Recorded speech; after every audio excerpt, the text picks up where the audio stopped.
right, so let's talk about some things that can cause issues in buying a house. Cannot source the cash. So if you have cash and we can't source it, we can't use it, that can cause an issue. Income.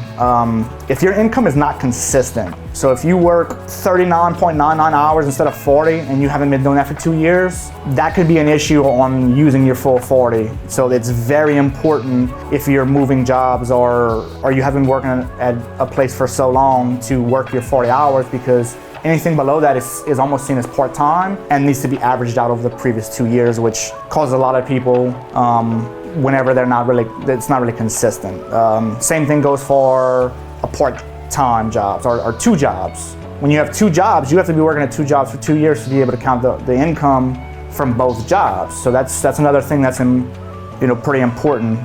Job history, changing jobs a bunch of times, that could be an issue.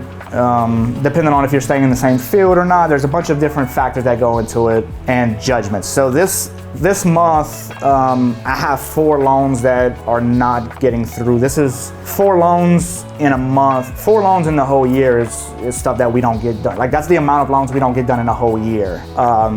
Judgment. What's a judgment? So a judgment is you owe a debt and you didn't pay it.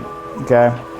The bank or the lender is going to probably take you to court. If you don't show up to court, they're going to get a default judgment. Default judgment means is that the bank wins on their argument and they're going to put a judgment on your record. This record gets recorded in the courthouse. So the record in the courthouse is going to keep you from buying a house, because that judgment, whenever we do, and the title company does a search, it's going to pop up and you cannot buy a house until that judgment gets settled. So if you have, I have a borrower right now who has a $68,000 judgment, and we're supposed to close in a week, and the title company just found it. So he can't pay that. He can't come up with $60,000, and there's no way around it.